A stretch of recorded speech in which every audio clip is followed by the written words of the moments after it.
Madagascar, it's a zoo in here. It was another beautiful morning at the city zoo. The clock chimed 10 o'clock and the gates swung open. A flood of people pulled in to see the star of the zoo, Alex, the lion.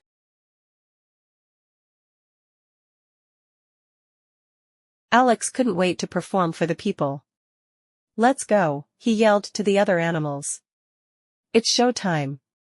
The chimpanzees, Phil and Mason, were just waking up, over coffee and donuts. On the other hand, the penguins had been up for hours. They waddled in their pen, looking cute and cuddly. "Just smile and wave, boys," said their leader, Skipper. Smile and wave. No one would guess what the penguins were really up to.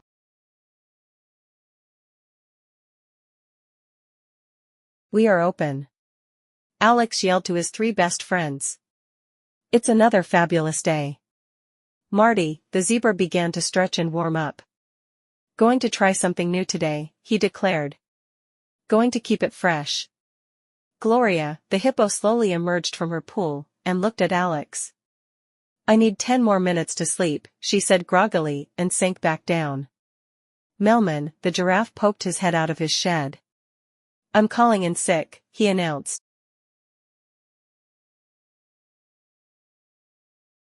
"Gather around, people," Marty shouted.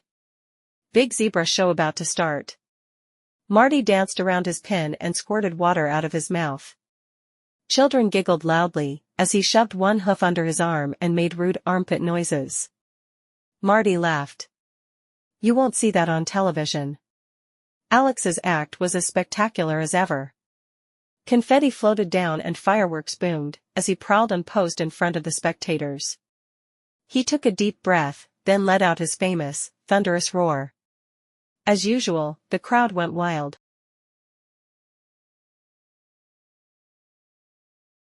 "Thanks for coming, folks," Marty said as his audience moved on. "I hope you thought that was fresh." Suddenly, a hole opened in the ground.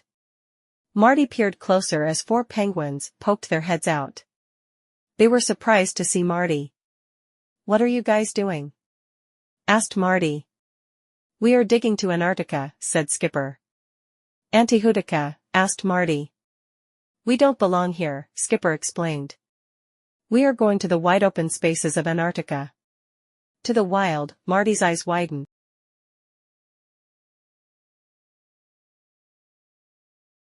That night, after the zoo had closed, the animals were served tasty food. Then they were pampered and spoiled with everything an animal could want. Gloria sighed as she enjoyed a massage. "This is the life."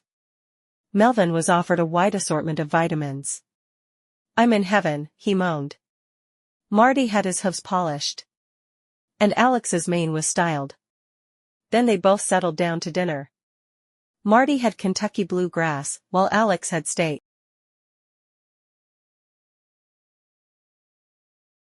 After dinner, Alex, Gloria, and Melman had a birthday party for Marty. There were presents and a cake with a great big birthday candle. "Let's go," said Gloria. "Make a wish, baby cakes." Marty closed his eyes and blew out the candle.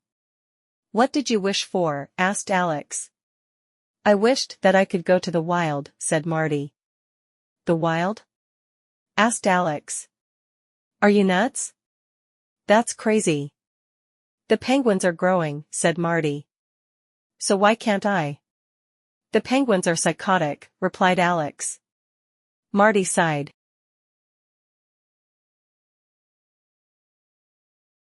Later that night, when all the animals were asleep, Melman poked his head into Alex's pen. "Alex," he whispered.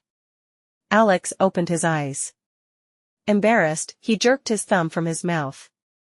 "What is it, Melman?" "It's Marty," replied the giraffe. "He's gone." Gloria was so worried about Marty that she burst through the zoo wall. Melman and Alex followed. Then the 3 friends hurried off to find Marty. Meanwhile, Marty was having the time of his life. He ran through the park, he strutted down the sidewalks, and he glided across an ice rink. Then, he went to find the train station. so he could catch a train into the wild.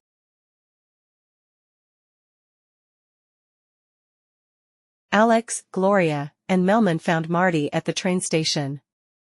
Alex flew through the air and tackled the zebra. "I've got him, I've got him." "He's got him," yelled Gloria. "He's got him," repeated Melman, as he crashed his head into the large clock. The clumsy giraffe staggered across the floor with the clock stuck firmly on his head. "I'm okay," he said in a muffled voice. "What are you guys doing here?" asked Marty. Alex shook Marty by the shoulders. "Don't you ever do this again. Do you hear me?" Suddenly the friends looked up and saw that they were surrounded by police officers. Alex tried to explain, but all the police heard was a fierce roar. On a nearby bench, a group of penguins gazed at the police. "We've been rattled out, boys," said Skipper, as the penguins raised their flippers.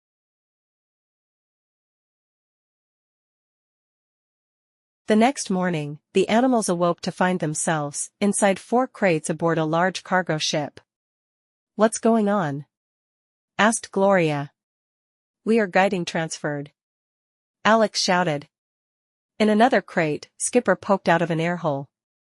He glanced at a nearby chimpanzee cage. "You," he yelled. "Can you read?" Phil squinted at the writing on this crate. Then he turned and gestured to Mason. Said Mason. He turned to the penguins. "It says, ship to Kenya Wildlife Preserve Africa." "Africa?" yelped Skipper. "That's not going to fly."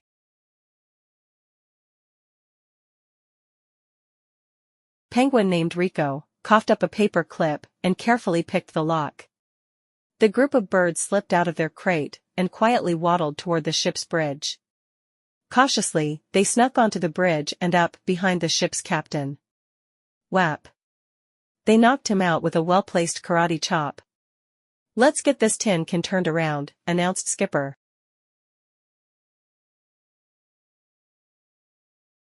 As the ship turned, the crates holding Alex, Marty, Gloria, and Melman broke free. They fell overboard and bobbed up and down in the churning ocean. Luckily the crates washed ashore on a nearby island. The 4 friends found themselves on a long deserted beach. "Oh, look at us," Gloria said with a smile. "We are all here together, safe and sound." "Yeah, here we are," Melman agreed. "But where exactly is here?" Marty gazed at the tropical jungle in front of them and smiled happily. "This sure isn't the city zoo," he said excitedly.